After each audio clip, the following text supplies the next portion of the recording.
जय हिंद साथियों, नमस्कार। स्वागत है मित्र आप सभी का आपके अपने चैनल पर। आप लोग फटाफट क्लास में आ जाएं। क्लास स्टार्ट हो चुकी है, जो कि उत्तर प्रदेश पुलिस कांस्टेबल और Uttar Pradesh police radio operator के लिए हिंदी की बेहतरीन प्रैक्टिस सेट है।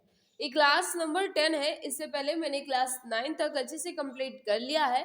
अगर आपने नहीं देखा है तो चैनल के प्लेलिस्ट में जाकर उसे अच्छे से पढ़ लीजिएगा। तो चलिए मित्र, आज की इस बेहतरीन प्रैक्टिस सेट की शुरुआत करते हैं और फर्स्ट क्वेश्चन आपके सामने रख देते हैं। मित्र, क्वेश्चन नंबर 39 से स्टार्ट है। पहले निर्देश दिया गया है, प्रश्न संख्या 39 से 43 निम्नलिखित प्रश्नों के उत्तर दीजिए। क्या पूछ रहा है 39 नंबर क्वेश्चन, सूरदास के गुरु कौन थे? सूरदास के गुरु का नाम आपसे पूछ रहा है, फटाफट बता देंगे मित्र इसका राइट आंसर क्या होगा। तो याद रखना, सूरदास के गुरु कौन थे? तो वल्लभाचार्य। राइट आंसर क्या हो जाएगा? Option number C. जो भी मित्र हमारे बता रहे हैं कि सूरदास जी के गुरु कौन थे, वल्लभाचार्य जी, ऑप्शन नंबर क्या हो जाएगा? सी बिल्कुल सही हो जाएगा। याद रखना मित्र, सूरदास जी को वात्सल्य रस के सम्राट के नाम से भी जाना जाता है। वात्सल्य रस का सम्राट किसे कहा जाता है, ये भी पूछा जा सकता है। तो याद रखना, सूरदास जी को वात्सल्य रस के सम्राट के रूप में भी जाना जाता है। नेक्स्ट आपके सामने क्वेश्चन नंबर 40, इसका राइट आंसर बताना है। छंद पढ़ते समय आने वाले विराम को क्या कहते हैं? छंद पढ़ते समय आने वाले विराम को क्या कहा जाता है? फटाफट बता देंगे। तो याद रखना, राइट आंसर क्या हो जाएगा? Option number B. छंद पढ़ते समय आने वाले विराम को हम यति कहते हैं। ऑप्शन नंबर बी बिल्कुल सही हो जाएगा। नेक्स्ट आपके सामने है, विशेषण शब्द जिस संज्ञा या सर्वनाम की विशेषता बतलाते हैं उसे कहते हैं। विशेषण शब्द जिस संज्ञा या सर्वनाम की विशेषता बतलाते हैं उन्हें हम क्या कहते हैं, यहाँ आपसे पूछ रहा है। फटाफट बता देंगे मित्र राइट आंसर क्या होगा। तो उन्हें क्या कहते हैं? विशेष कहते हैं। ऑप्शन नंबर बी बिल्कुल सही होगा। जो भी मित्र हमारे बता रहे ऑप्शन नंबर बी बिल्कुल सही हो जाएगा। नेक्स्ट आपके सामने है, प्राचीन शब्द विशेषण के किस प्रकार में आता है? प्राचीन शब्द विशेषण के किस प्रकार में आता है? यानी आपसे पूछ रहा है प्राचीन जो है ये किस प्रकार का विशेषण है। सभी मित्र जल्दी जल्दी आंसर देने की कोशिश करेंगे। तो याद रखना, प्राचीन जो है ये विशेषण के कौन से भेद में आएगा? गुणवाचक विशेषण के अंतर्गत। Right answer option number D बिल्कुल सही हो जाएगा।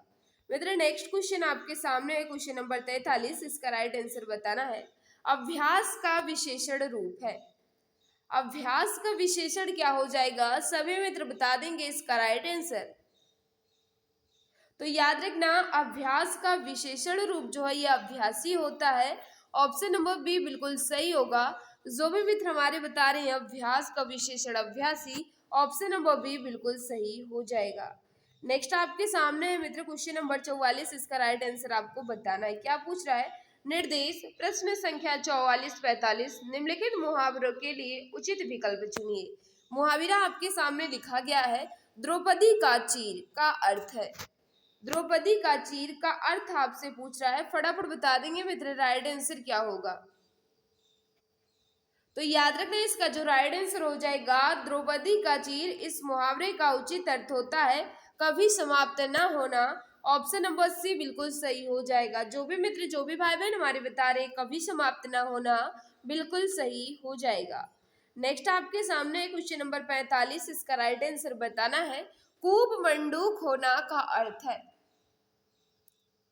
कूप मंडूक होना, इस मुहावरे का उचित अर्थ जो है ये किस विकल्प में दिया गया है? फटाफट बता देंगे मित्र क्वेश्चन नंबर 45। तो याद रखना, सीमित ज्ञान या सीमित अनुभव होना। ऑप्शन नंबर क्या हो जाएगा? डी बिल्कुल परफेक्ट होगा। जो भी भाई बहन हमारे बता रहे हैं सीमित ज्ञान या सीमित अनुभव होना, बिल्कुल सही हो जाएगा। नेक्स्ट आपके सामने क्वेश्चन नंबर 46, इसका राइट आंसर बताना है। क्या पूछ रहा है? बड़ा लंबा चौड़ा क्वेश्चन लिखा गया है, देखिएगा। थोड़ा और छोटा कर देते हैं। चलिए बताइए इसको क्या लिखा गया है। इस प्रश्न में वाक्य के पहले और अंतिम भाग को क्रमशः एक और 6 की संख्या दी गई है। बीच में आने वाले अंश को 4 भागों में बांटा गया है। यह अलावा की संख्या दी गई है। यह चारों उचित क्रम में नहीं है। इन चारों को उचित क्रम में लगाइए ताकि एक शुद्ध वाक्य का निर्माण हो सके। यानी आपसे पूछ रहा है मित्र, क्या पूछ रहा है कि पहला और छठा जो है अपने यथावत स्थान पर रहेंगे, बाकियों को व्यवस्थित कर कर आपको एक उचित वाक्य बनाना है। फटाफट बताएंगे इसका राइट आंसर क्या हो जाएगा, सोच समझ कर बताना मित्र इसका राइट आंसर। पहला और छठा जो अपने यथावत स्थान पर रहेंगे, बाकी को आपको व्यवस्थित करना है। तो याद रखना इसका क्या हो जाएगा। सबसे पहले तो आपको पता है कि पहला वाला तो ही रहेगा सामाजिक जीवन में, फिर उसके बाद क्या आएगा, क्रोध की बहुत जरूरत पड़ती है। सामाजिक जीवन में क्रोध की बहुत जरूरत पड़ती है। यदि क्रोध ना हो तो क्या हो जाएगा मित्र, यदि क्रोध ना हो तो मनुष्य दूसरों के द्वारा पहुंचाए जाने वाले बहुत से, फिर उसके बाद क्या हो जाएगा, कष्ट की चिर निवृत्ति का उपाय ही न कर सके। तो सबसे पहले मैंने कहा एक तो ये तो अपने यथावत स्थान पर रहेगा ही। सामाजिक जीवन में क्रोध की बहुत जरूरत पड़ती है, यानी सबसे पहले या आएगा। तो सबसे पहले या जो है ऑप्शन नंबर ये में ही दिया गया है। राइट आंसर क्या हो जाएगा, ये यहाँ बिल्कुल परफेक्ट होगा। तो जो भी भाई बहन हमारे बता रहे हैं ऑप्शन नंबर ये बिल्कुल सही होगा। नेक्स्ट आपके सामने क्वेश्चन नंबर 47, इसका राइट आंसर बता दो। दिए गए वाक्यांशों के लिए एक शब्द का चयन कीजिए। दिए गए वाक्यांश के लिए एक शब्द का चयन करना है। पूरब और उत्तर के बीच की दिशा को क्या कहते हैं। पूरब और उत्तर के बीच की दिशा को क्या कहा जाता है, क्वेश्चन नंबर 47। फटाफट बताएंगे मित्र राइट आंसर क्या होगा। तो याद रखना पूरब और उत्तर के बीच की दिशा को क्या कहा जाता है, ईशान कहा जाता है। तो राइट आंसर क्या हो जाएगा मित्र, ऑप्शन नंबर बी बिल्कुल सही हो जाएगा। नेक्स्ट आपके सामने है वलय शब्द का अर्थ चिन्हित कीजिए। वलय का क्या अर्थ होता है, क्वेश्चन नंबर 48 का बता देंगे, राइट आंसर क्या होगा। तो याद रखना इसका जो राइट आंसर हो जाएगा गोलाकार घेरा, बिल्कुल सही। वलय का क्या अर्थ होता है, गोलाकार घेरा, ऑप्शन नंबर बी बिल्कुल सही हो जाएगा। जो भी भाई बहन हमारे बता रहे हैं ऑप्शन नंबर बी बिल्कुल सही होगा। नेक्स्ट आपके सामने नीचे दिए गए शब्दों में से अव्ययी भाव समास का चयन कीजिए।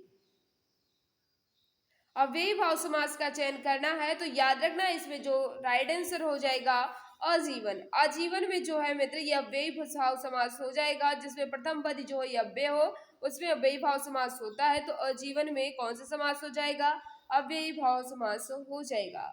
नेक्स्ट आपके सामने है ठीक समय पर आ जाना में कौन सा कारक है। ठीक समय पर आ जाना में कौन सा कारक है, क्वेश्चन नंबर 50 का बता देंगे राइट आंसर। तो अधिकरण में पर यानी हो जाएगा अधिकरण कारक। Right answer option number D यहाँ बिल्कुल परफेक्ट हो जाएगा। जो भी मित्र हमारे बता रहे अधिकरण कारक बिल्कुल सही होगा।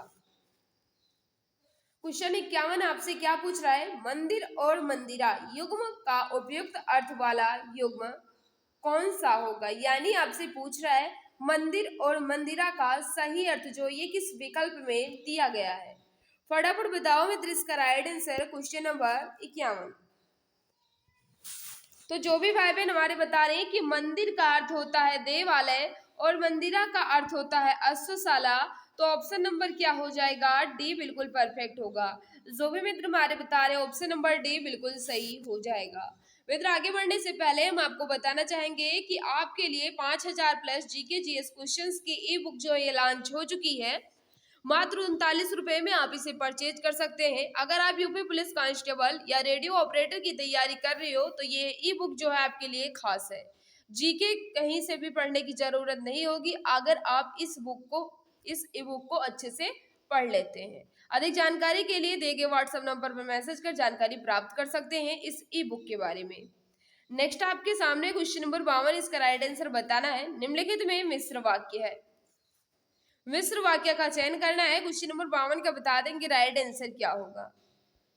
मिश्र वाक्य की बात कर रहा है तो याद रखना ज्यों ही वह घर से निकला वर्षा होने लगी। ज्यों ही वह घर से निकला वर्षा होने लगी, यह वाक्य जो है ये मिश्र वाक्य है। तो क्या हो जाएगा मित्र, ऑप्शन नंबर डी यहाँ बिल्कुल परफेक्ट होगा। जो भी भाई बहन हमारे बता रहे हैं ऑप्शन नंबर डी बिल्कुल सही हो जाएगा। नेक्स्ट आपके सामने गद्यांश आ चुका है, इसका राइट आंसर आपको बताना है। क्या कह रहा है, निर्देश प्रश्न संख्या 53 से 56 काव्यांश यानी पद्यांश है। अब की बार गद्यांश नहीं है मित्र, पद्यांश आपके सामने दिया गया है। काव्यांश को पढ़कर निम्नलिखित प्रश्नों के उत्तर दीजिए। क्या लिखा गया है काव्यांश, हम पढ़ लेते हैं। आज वर्षों बाद उठी है इच्छा, हम कुछ कर दिखाएं, एक अनोखा जश्न मनाएं, अपना कोरा अस्तित्व जमाएं। आज वर्षों बाद सूखे पत्तों पर बसंत ऋतु आई है, विचार रूपी कलियों पर बहार खिलाई है, गहनता की फसल लहलहाई है, शायद इसी कारण आज वर्षों बाद उठी है इच्छा, हम कुछ कर दिखाएं, अपना कोरा अस्तित्व जमाएं। ये पद्यांश जो लिखा गया है इससे संबंधित आपके सामने प्रश्न दिया गया है। सभी मित्र बताएंगे इसका राइट आंसर क्या हो जाएगा। कवि के मन में इच्छा उत्पन्न हुई है, क्या करने के लिए इच्छा उत्पन्न हुई है यह आपसे पूछ रहा है। तो सभी मित्र बता सकते हैं इसमें कुछ महत्वपूर्ण कार्य करने की इच्छा उत्पन्न हुई है।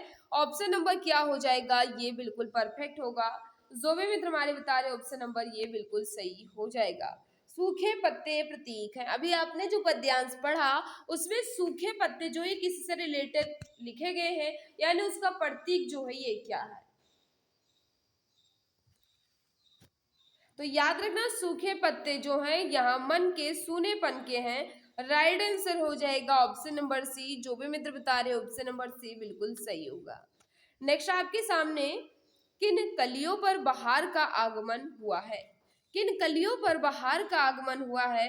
क्वेश्चन नंबर 55 का राइट आंसर आपको बताना है। तो मैंने ऊपर पढ़ा ही था, आप लोगों ने ही पढ़ा क्या, विचार की कलियों पर, विचार रूपी कलियों पर। तो विचार की कलियों पर क्या हुआ था, बहार का आगमन हुआ था। ऑप्शन नंबर क्या हो जाएगा, वे बिल्कुल परफेक्ट होगा। गहनता की फसल से कवि का क्या आशय है, गहनता की फसल से कवि का क्या आशय है। क्वेश्चन नंबर 56 का बता देंगे राइट आंसर क्या होगा। तो याद रखना विचारों की परिपक्वता, यानी ऑप्शन नंबर क्या हो जाएगा, ये बिल्कुल परफेक्ट होगा। जो भी मित्र बता रहे ऑप्शन नंबर ये बिल्कुल सही हो जाएगा। क्वेश्चन नंबर 57 आपसे क्या पूछ रहा है, रिक्त स्थान है तो दिए गए विकल्पों में उचित विकल्प चुनिए। वाक्य आपके सामने लिखा गया है, रामू की, फिर खाली स्थान दिया गया है, केवल इसलिए हुई क्योंकि राजीव इसकी, फिर खाली स्थान दिया गया है, अधिक बुद्धिमान है।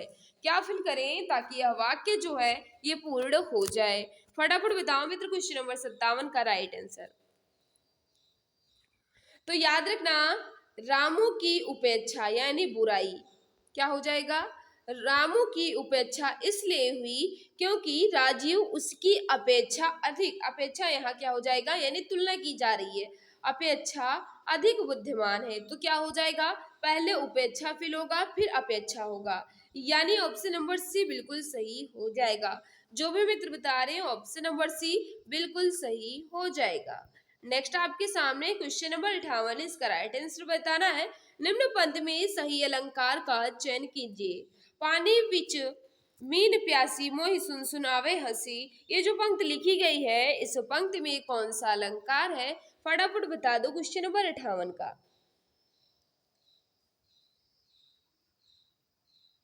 तो याद रखना इसका जो राइट आंसर हो जाएगा विशेष व्यक्ति अलंकार होगा, ऑप्शन नंबर सी बिल्कुल सही हो जाएगा।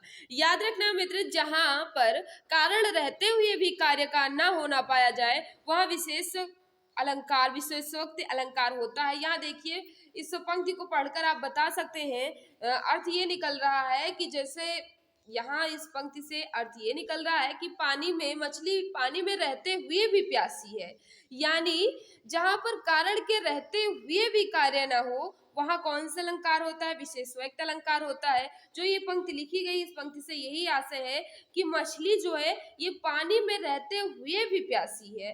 तो राइट आंसर क्या हो जाएगा, विशेष व्यक्त अलंकार होगा। तो जो भी मित्र हमारे बता रहे ऑप्शन नंबर सी बिल्कुल सही हो जाएगा। नेक्स्ट आपके सामने निम्नलिखित विकल्पों में से उस विकल्प में सभी शब्द व्यक्तिवाचक संज्ञाएं हैं। किस विकल्प में सभी शब्द जो है ये व्यक्तिवाचक संज्ञा के अंतर्गत है, क्वेश्चन नंबर 59। तो याद रखना राम, रामचरितमानस और गंगा जो है ये तीनों शब्द जो ये व्यक्तिवाचक संज्ञा है, ऑप्शन नंबर ये बिल्कुल सही होगा। नेक्स्ट आपके सामने क्वेश्चन नंबर 60, इसका राइट आंसर बताना है। निम्नलिखित में क्या गंगा का पर्यायवाची नहीं है? गंगा का पर्यायवाची कौन सा नहीं है? 4 शब्द आपके सामने दिए गए हैं, फटाफट बता दो इसका राइट आंसर। तो याद रखना, मंदाकिनी हुआ, भागीरथी हुआ, सूर्य सरिता हुआ, ये तीनों जो है ये गंगा के पर्यायवाची हो जाएंगे। लेकिन कालिंदी जो है मित्र, ये गंगा का नहीं है बल्कि ये यमुना का पर्यायवाची है। किसका है? यमुना का है, तो यही इसका राइट आंसर हो जाएगा। यानी आपसे पूछ रहा था कौन सा नहीं है, तो ऑप्शन नंबर सी यहाँ बिल्कुल परफेक्ट हो जाएगा। नेक्स्ट आपके सामने क्वेश्चन नंबर 61, इसका राइट आंसर बताना है। क्या पूछ रहा है? सही वर्तनी शब्द का चयन कीजिए। सही वर्तनी जो है ये किसमें लिखी गई है? 4 शब्द आपके सामने लिखे गए हैं, फटाफट बताओ इसका राइट आंसर। तो याद रखना, इसमें केवल श्रृंगार की वर्तनी जो है ये बिल्कुल परफेक्ट है। तो जो भी मित्र हमारे बता रहे हैं ऑप्शन नंबर बी बिल्कुल सही हो जाएगी। अवनत की वर्तनी जो है मित्र बिल्कुल अशुद्ध है, अवनति होता है। क्या होता है मित्र? अवनत होता है। उसके बाद बात करें, क्या लिखा है? मुश्किल। मुश्किल वर्तनी भी बिल्कुल गलत है। मुश्किल की वर्तनी किस तरह होती है? तो याद रखना, इस तरह मुश्किल लिखा जाता है। ठीक है मित्र, मातृभूमि भी गलत है। आप सोचते हैं मातृभूमि इस तरह लिखा जाएगा, याद रखना। ठीक है मित्र, तो यहाँ शुद्ध रूप किसका है? श्रृंगार का। ऑप्शन नंबर क्या हो जाएगा? बी बिल्कुल परफेक्ट होगा। नेक्स्ट आपके सामने है, समूहार्थक शब्द चिन्हित कीजिए। कौन सा शब्द है जो समूहार्थक है? फटाफट बता दो 62 का राइट आंसर। तो हम बता सकते हैं, साफ साफ नजर आ रहा है कि भीड़ जो है ये समूहार्थक शब्द है। ऑप्शन नंबर डी बिल्कुल सही हो जाएगा। आंशिक शब्द में प्रत्यय क्या है? आंशिक शब्द में प्रत्यय क्या है? क्वेश्चन नंबर 63 का बता देंगे राइट आंसर। तो याद रखना, आंशिक में एक प्रत्यय है। ऑप्शन नंबर क्या होगा मित्र? सी बिल्कुल परफेक्ट होगा। जो भी मित्र हमारे बता रहे हो ऑप्शन नंबर सी बिल्कुल सही हो जाएगा। मित्र जिस भाई बहन ने अभी तक क्लास को लाइक नहीं किया है, हम आपसे रिक्वेस्ट कर रहे हैं, क्लास आपको अच्छी लग रही है तो प्लीज क्लास को लाइक कर दो। और जो भी प्यारे भाई बहन, जो भी मित्र हमारे साथ नए हैं, वह चैनल को सब्सक्राइब कर बेल आइकन को प्रेस कर ले, ताकि क्लास की नोटिफिकेशन टाइम टू टाइम मिलती रहे। नेक्स्ट क्वेश्चन आपके सामने है, क्वेश्चन नंबर 64, इसका राइट आंसर बताना है। क्या पूछ रहा है? नीचे दिए गए वाक्य के त्रुटिपूर्ण खंड को चिन्हित कीजिए। तो कोई त्रुटि ना हो तो भाग डी को चिन्हित कीजिए। आपके सामने वाक्य के अलग अलग अंश लिखे गए हैं। इसमें पूछ रहा है किस अंश में या किस खंड में त्रुटि है, उसको बताना है। पुलिस द्वारा चोरी का माल बरामद हो गया। किस अंश में त्रुटि है यह आपको बताना है। तो याद रखना, पुलिस द्वारा चोरी का माल बरामद किया गया। हो गया नहीं, किया गया यहाँ होना चाहिए था। क्या हो जाएगा मित्र? पुलिस द्वारा चोरी का माल बरामद किया गया, यहाँ हो गया नहीं होगा। तो ऑप्शन नंबर सी में त्रुटि है। तो जो भी मित्र बता रहे हो ऑप्शन नंबर सी बिल्कुल सही हो जाएगा। वधूर्मी का संधि विच्छेद है। वधूर्मी का संधि विच्छेद जो ये किस विकल्प में है? तो हम कह सकते हैं वधु प्लस ऊर्मी, यानी ऑप्शन नंबर बी। तो जो भी मित्र बता रहे हैं वधु प्लस ऊर्मी, वधूर्मी बिल्कुल सही हो जाएगा।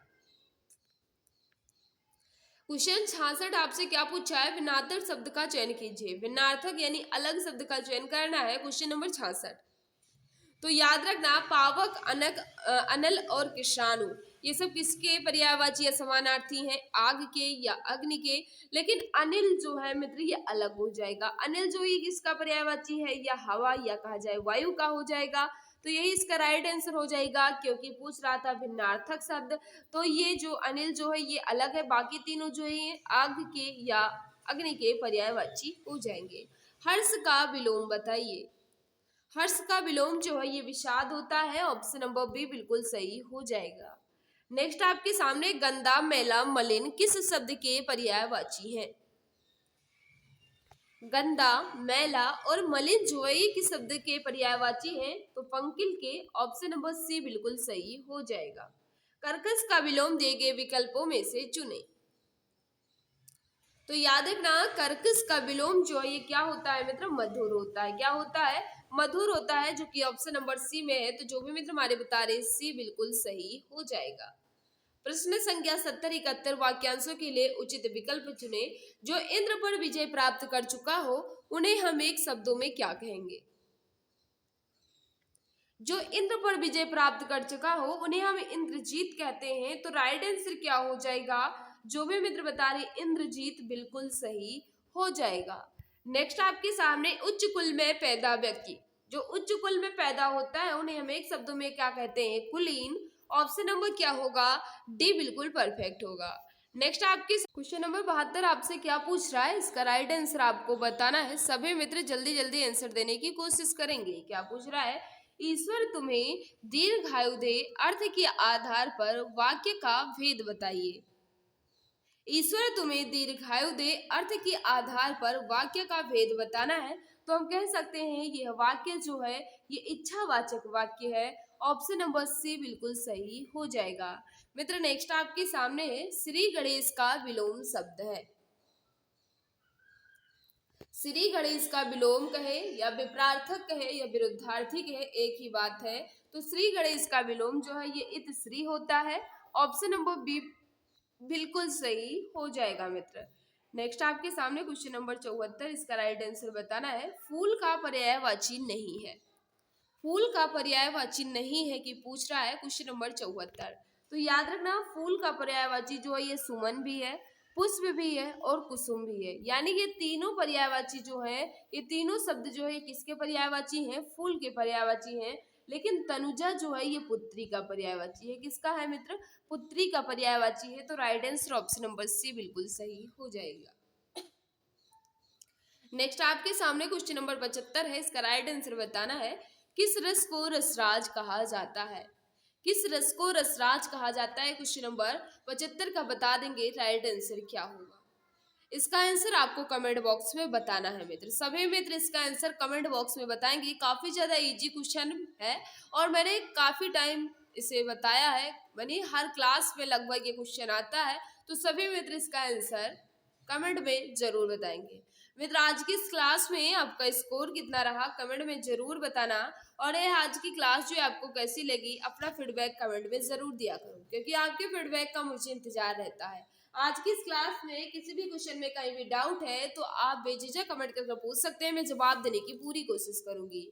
इसकी पीडीएफ कहाँ मिलेगी तो मैं आपको बता दूं, इसकी पीडीएफ हमारे Telegram channel exam Guruji by Arvind sir पर मिल जाएगी, या फिर हमारे व्हाट्सएप ग्रुप से जुड़े हैं वहां भी आपको इसकी पीडीएफ दे दी जाएगी। मित्र आज की इस क्लास को जिस भाई बहन ने अभी तक लाइक नहीं किया है, हम आपसे रिक्वेस्ट कर रहे हैं, क्लास आपको अच्छी लग रही है तो प्लीज क्लास को लाइक कर दिया करो। और जो भी प्यारे भाई बहन हमारे साथ नए हैं वो चैनल को सब्सक्राइब कर बेल आइकन को प्रेस कर लें, ताकि क्लास की नोटिफिकेशन टाइम टू टाइम मिलती रहे।